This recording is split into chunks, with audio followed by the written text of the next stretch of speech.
Hey guys, what's going on? Welcome back to another edition of Lisa Renee TV. If you have not yet subscribed to the channel, what are you waiting for? Go ahead and subscribe today before you leave. Make sure to thumbs up the video and to share on all your social media networks that you happen to be on at this time. Welcome back, guys. Hey, and any new subscribers, any newcomers to the channel, hello, I welcome you from the bottom of my heart. Thank you for joining me. Thank you for joining the Flavor Crew, which is the cute name that I give my subscribers. So if you want to become a part of the Flavor Crew, the livest crew on the YouTube channel, on YouTube period, please go ahead and hit the subscribe button, honey, okay? And become a part of the Flavor Crew. Okay, honey? Yes. Welcome. All right. So I am back in here. I am feeling good tonight. As you can see, I know you're checking my energy swag. Yeah, I did just make that word up. So, feel free to use it. But, I am feeling really good. Yeah, just having a great night. This is my weekend. You know, I'm off work. Got off at 6 o'clock today, so I'm just having a good time. Just came home, actually, from running errands with Mom. So, we ran a few errands, about to go eat. Momentarily, but yeah, other than that, just having a good time. I hope you guys are having a blessed night as well. Hope the weekend is starting off really rocking, hopefully. But let's get right into the video. So this topic I want to cover for our weekly inspirational video is called Letting Go. So how it feels when God is in full or total control of your life. So it's like you're kind of in cruise control. Just like you just sit back and you just ride. And one thing you notice so many things changing and so much peace, and immediately stress is removed from you. So a lot of times, you know, I've mentioned this like in past videos as well. It's like when we're always trying to control everything or every aspect of our lives, it just kind of does something to us spiritually, and it kind of starts to bring us down a lot, and it's pretty damaging over time. It does that to us. But then the thought of like having someone or having God come in and take full control of like every aspect of our lives is also a very scary concept. So most people shy away from that because they're like, yeah, you know, I think I'm good. I think I can manage, you know, for the most part. I think I'm good with this particular area. I mean, I pray about this. I pray about that, you know, and I have a formula. I have a system in place that I'm using, but, you know, what happens when your system fails? Like, what happens then, you know, when these methods or the steps you've been doing fail on you and your plan A, B, C, and D are now, you know, futile and useless? Like, what do you do then? You know, do you still trust yourself? You know, do you trust God in that particular time where it's very crucial that you relinquish control? But a lot of times people, you know, it's like a fight or flight response that people get in life when things get heavy on them and get hectic. They don't know what to do, and so they're going to go one way or the other. They're either going to fight it, you know, or they're going to just run, you know, or freeze. You know, that's another response too, is just sit there and play possum, you know, like, let me just freeze, you know, let me stop, you know, because I really don't know what to do, you know, and that's yeah, okay, sometimes that's fine too, because you need to sit there for a moment and kind of figure out what you want to do and what needs to be done, what's the right direction to go. So, yeah, sometimes it's better to stop anyway, you know, than just accelerating without really knowing, should we go left, right, or backwards, or whatever it is. So, yeah, but I think the thought of God coming in and taking full control of one's life can kind of be scary. I think most people are submitted to God in certain areas, but in other areas they feel like, I got this. Like, I don't really need Him to help me in this area. Because I think we as humans we are control freaks, and we always feel like we need to control something. Like, if we are not in control, like, the world is going to fall apart. I mean, we're all going to die, whatever it is, you know, something's going to blow up, you know, like, if we ain't controlling something.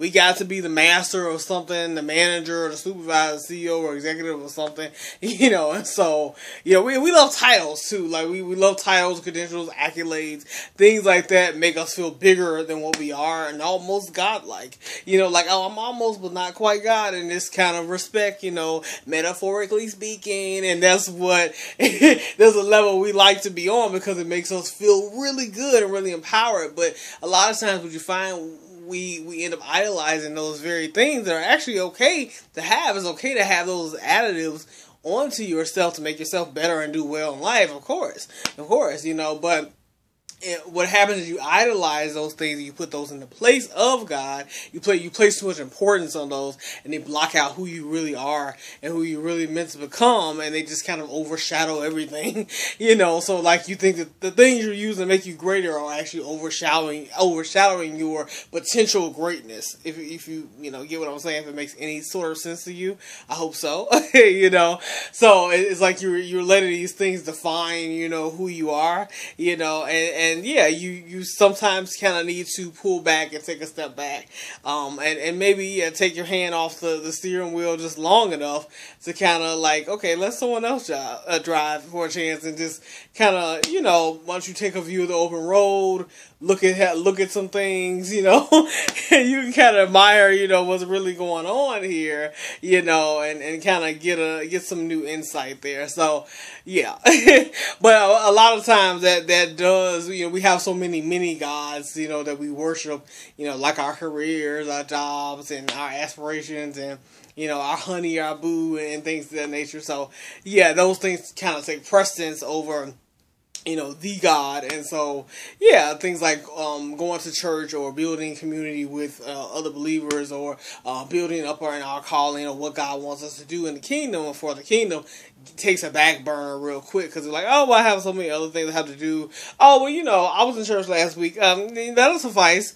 Okay, well, I read the Bible occasionally. I got the app on my phone. I'm okay. I'm good. And I'm like, yeah, well, those things are okay, but you can do better. That's all I'm saying. Like, because if you give it everything else 100%, I feel like you can at least give God the same thing or more.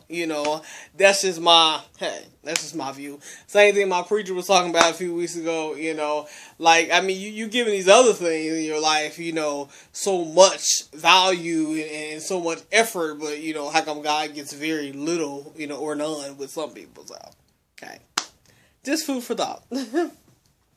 So usually you'll start receiving things previously that you felt you didn't have access to. It's like the universe opens up to you. So that's another point that I want to mention, when you let go and you let God come in, like, for real. Like, we heard the let go, let God thing, but how many people really practice that? Really, really practice that. A lot of people don't really practice that. It's just a cute saying, let go, let God. All right now. But people don't really practice that.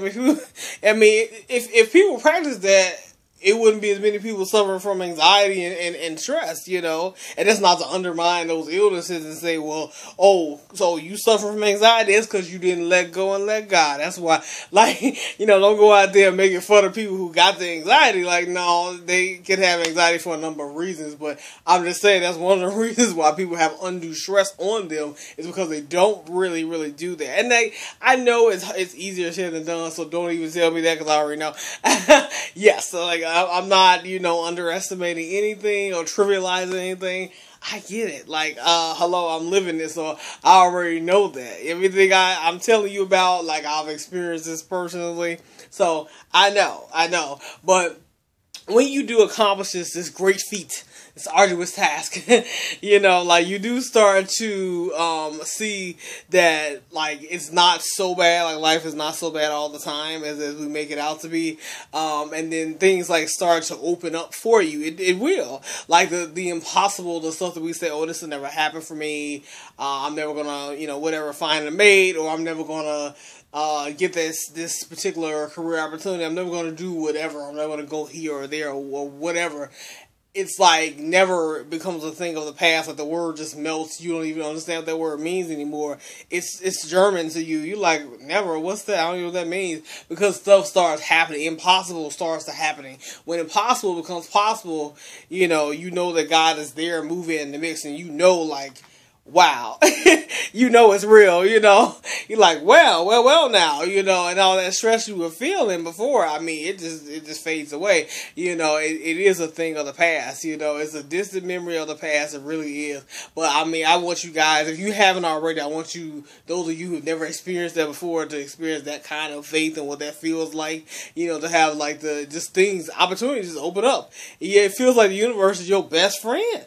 You be like, wait a minute, would you look at this? You be like, I just got this, whoa, did you see that? You know, you just see this stuff be happening and you haven't asked for anything necessarily. You didn't necessarily pray for this particular thing or didn't do anything. Or maybe you did, but you prayed for something and you were like kind of even hesitant in your prayer. I've experienced that where I was like, well, God, you know, I'm just saying, if it's your will, you know, maybe I can get that, or this one, it's fine, you know, and I wasn't even really going hard with it. It's like, Lord, please, or whatever. I was just like, whatever you want to do, and he gave me something way better, like, it was really, really good, and it worked out too well for me, like, too well.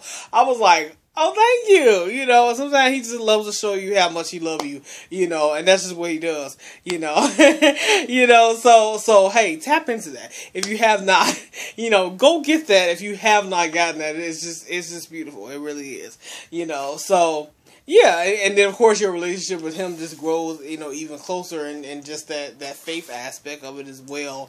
It's just the main important thing that you get from that too.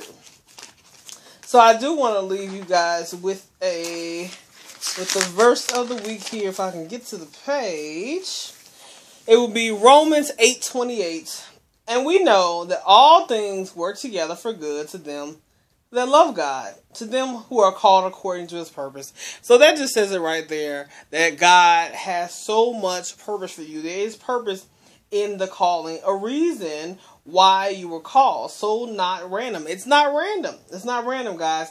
You matter to God. If you haven't already, I implore you, I encourage you to start living by your calling, His specific calling made especially for you. So guys, you know, if you haven't sat with God at all, you haven't said much to Him this week, now would be a good time to talk to Him tonight, tomorrow, whatever you get a chance to.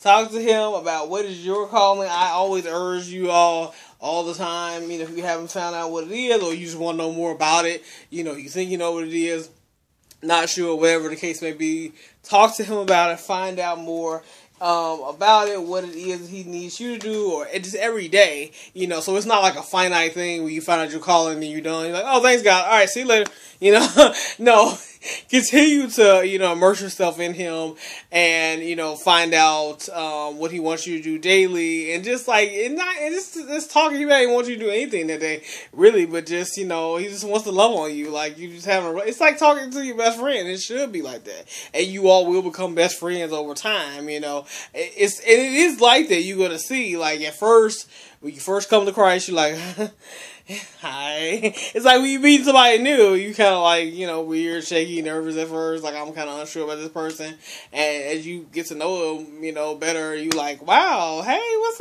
up, hey, you, how you doing, you know, how things been, you know, it's just like that, I'm telling you. So, if you haven't experienced that, I really want you, it's my prayer and hope for you that you experience that type of relationship with God, and that type of, you know, love and connection with Him. So, yeah, that's all I have for you guys tonight. You guys have a great and wonderful, blessed weekend. I hope this video blessed you. Please pass it on to someone else who needs to hear it. And with that being said, bye, babies. See you later. Bye.